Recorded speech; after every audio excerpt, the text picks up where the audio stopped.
Hello guys, this is my YouTube channel Dhruv academy में आपका स्वागत है। तो इस वीडियो के माध्यम से हम प्रश्नावली 10.2 का 7वें नंबर का सवाल हल करेंगे। तो आइए देख लेते हैं प्रश्न नंबर 7। इसमें लिखा हुआ है दो सकेंद्रीय वृत्तों की त्रिज्याएं 5 सेंटीमीटर तथा 3 सेंटीमीटर है। बड़े वृत्त की उस जीवा की लंबाई ज्ञात कीजिए जो छोटे वृत्त को स्पर्श करती हो। तो चलिए हम पहले वृत्त बना लेते हैं।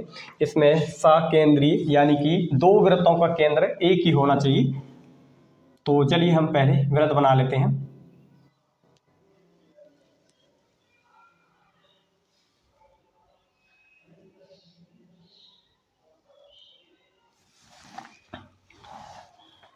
इसके अंदर भी एक और वृत्त बना लेते हैं दोस्तों।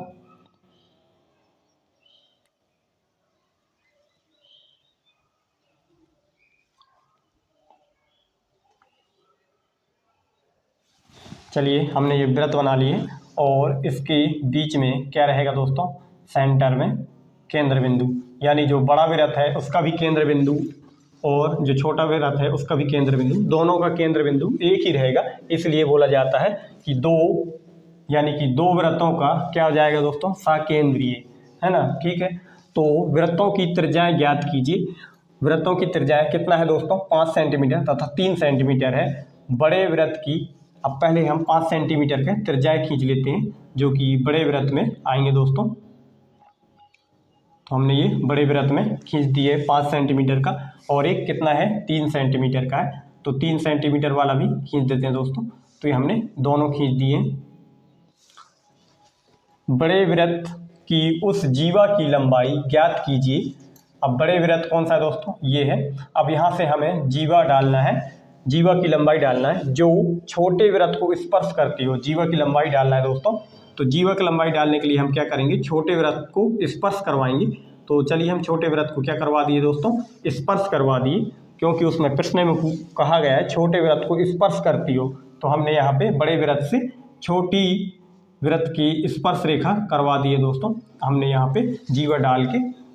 और इसको हम आगे तक भी इस तरफ कर सकते हैं। इसको थोड़ा सा चित्र को मेंटेन कर लीजिएगा इस टाइप से। अब यहाँ से हम क्या कर सकते हैं दोस्तों, एक ये त्रिभुज के आकार ले लिया है। अब इस त्रिभुज में हम नाम भी रख देंगे और इसमें हम थोड़ा सा दर्शा देंगे। ये वाला कितना है दोस्तों, 5 सेंटीमीटर, और ये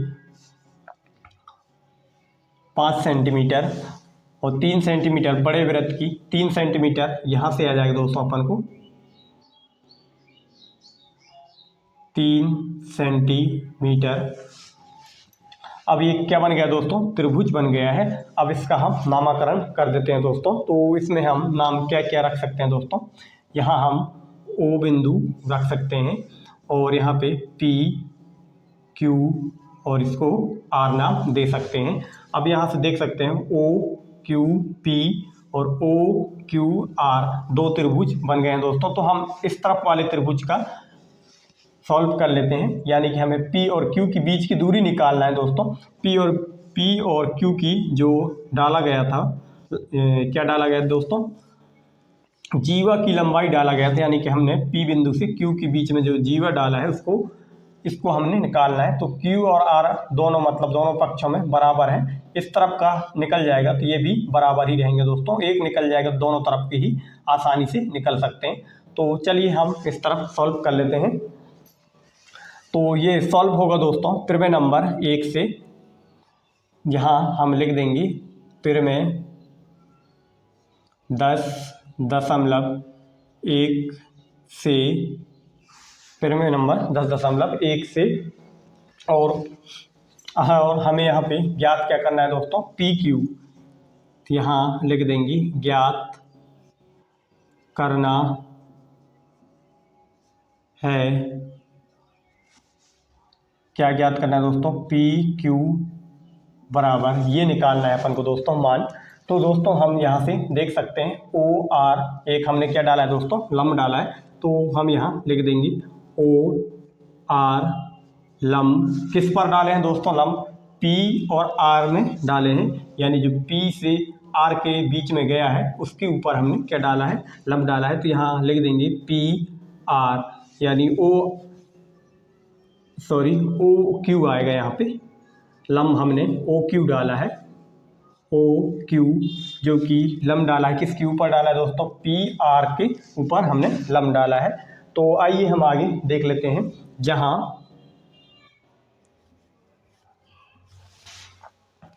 जहाँ त्रिभुज पी ओ क्यू और उसके अलावा आर ओ क्यू, ये त्रिभुज हैं जो कि कैसे हैं दोस्तों, दोनों बराबर हैं, यानी कि सर्वांग संग में के रूप में आ रहे हैं। तो यहाँ हम लिख देंगे पी ओ क्यू सर्वांग सम आर ओ क्यू, ये दोनों कैसे हैं दोस्तों, सर्वांग सम है।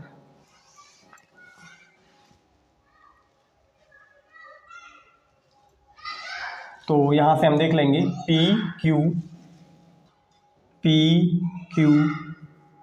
के बराबर में क्या आ जाएगा दोस्तों, क्यू आर आ जाएगा, क्योंकि ये दोनों बराबर हैं, इनकी दोनों भुजाओं क्यू आर।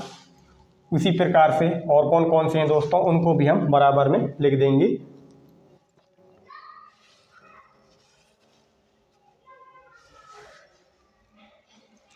अब यहाँ से हम लिख लेंगे दोस्तों पी आर बराबर, पी से लेकर आर तक भुजा है दोस्तों, तो इसमें ऐड कौन सा हुआ है, क्यू भुजा ऐड हुआ है। इन दोनों को अलग अलग लिख लेंगे, जो कि कौन कौन सी भुजा है, P Q plus Q R. इसको आगे हम सॉल्व करेंगे दोस्तों, पी आर बराबर पी क्यू। अब दोस्तों यहाँ से आप देख सकते हैं पी क्यू बराबर क्यू आर है, यानी कि पी क्यू की जगह में हम क्यू आर लिख सकते हैं, या तो क्यू आर की जगह में पी क्यू भी यूज कर सकते हैं दोस्तों। तो हम क्या करेंगे दोस्तों, P Q plus Q R की जगह में हम क्या लिख सकते हैं दोस्तों, पी क्यू यूज कर सकते हैं, क्योंकि दोनों बराबर हैं। अब हम आगे सॉल्व करेंगे, तब क्या आएगा दोस्तों, पी आर बराबर, इन दोनों को जोड़ देंगे तो 2 PQ आ जाएगा दोस्तों। इसको हम समीकरण नंबर 1 नाम दे देंगे दोस्तों, इसको हम समीकरण नंबर 1 दे देंगे।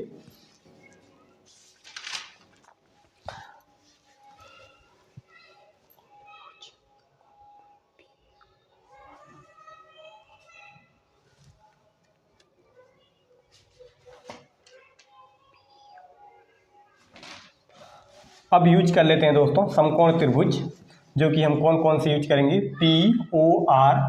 तो यहीं से सॉल्व कर लेते हैं। समकोण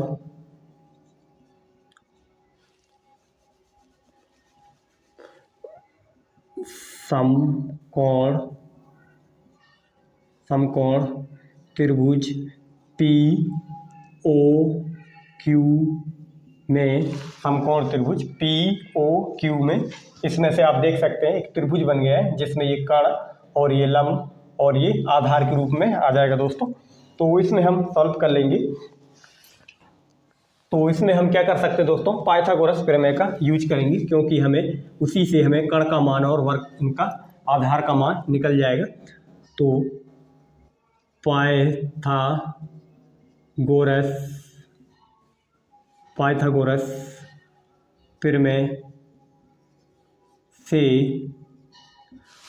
प्रमेय से तो चलिए दोस्तों हम इस तरफ कर लेते हैं। पाइथागोरस प्रमेय क्या कहता है दोस्तों, पाइथागोरस प्रमेय का फॉर्मूला क्या होता है दोस्तों, कर्ण का वर्ग बराबर लंब का वर्ग प्लस आधार का वर्ग। तो कर्ण का वर्ग कितना है दोस्तों, अभी हम भुजाओं के नाम लिख लेते हैं, जो कि कर्ण भुजा कौन सी है दोस्तों, PO का वर्ग और लंब OQ का वर्ग प्लस आधार का कितना है दोस्तों अपने पास, PQ का वर्ग। अब दोस्तों हमने भुजाओं के नाम लिख दिए, अब भुजाओं का मान रख देते हैं। तो PO का मान कितना है दोस्तों, 5 सेंटीमीटर, 5 का वर्ग बराबर OQ यानी 3 का वर्ग, इसका मान कितना दिया है 3 प्लस पी ओ इसको अपन को ज्ञात करना है दोस्तों।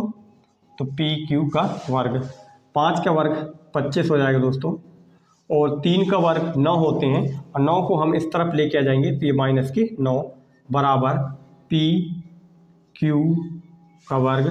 अब 25 में से 9 घटाएंगे तो कितना आ जाएगा दोस्तों, 16 प्राप्त हो जाएंगे। 16 बराबर में पी क्यू वर्ग। अब यहाँ से हम क्या करेंगे दोस्तों, वर्ग को हम इस तरफ लाएंगे तो ये वर्गमूल में कन्वर्ट हो जाएगा, तो इधर वर्गमूल में चढ़ जाएगा पी क्यू। अब यहाँ से दोस्तों 16 का वर्गमूल से बाहर निकलेगा तो कितना आ जाएगा, 4 प्राप्त हो जाएगा, और ये पी क्यू आ जाएगा दोस्तों। अपने पास कितना वैल्यू प्राप्त हो गया पी क्यू का वैल्यू कितना प्राप्त हो गया दोस्तों, 4 प्राप्त हो गया है, जो कि ये सेंटीमीटर में चल रहा है। अब हम क्या करेंगे दोस्तों, पी क्यू का मान समीकरण नंबर 1 में रख देंगे। यहाँ जो पी क्यू है उसके जगह में हम कितना रख देंगे, 4 रख देंगे। तो चलिए इसको आगे सॉल्व कर लेते हैं। पी क्यू का मान समीकरण 1 में रखने पर, तो समीकरण को उतार लेते हैं दोस्तों। पी आर बराबर 2 गुणा पी क्यू, पी आर बराबर 2 गुणा पी क्यू का मान कितना दिया है दोस्तों, 4 दिया है, तो हम 4 लिख देंगे। पी आर बराबर 2 चौके 8। तो दोस्तों ये पी आर का मान निकल गया है, जो कि हमें यही ज्ञात करना था। पी क्यू हमने ये ज्ञात करना था दोस्तों, तो इसका वैल्यू कितना आ जाएगा, यहाँ पे 2 प्राप्त हो जाएंगे। लेकिन हमें पी और आर का वैल्यू प्राप्त करना है, तो उसमें जो 4 आएगा यहाँ पे। पी क्यू का वैल्यू कितना है, 4 आ गया है, और 4 इस तरफ आ जाएंगे और 4 इस तरफ आ जाएंगे, तो दोनों मिलके 8 हो जाएंगे, जो कि पी आर का मान कितना आ गया दोस्तों, 8 आ गया है। तो इस वीडियो में इतना ही दोस्तों, धन्यवाद।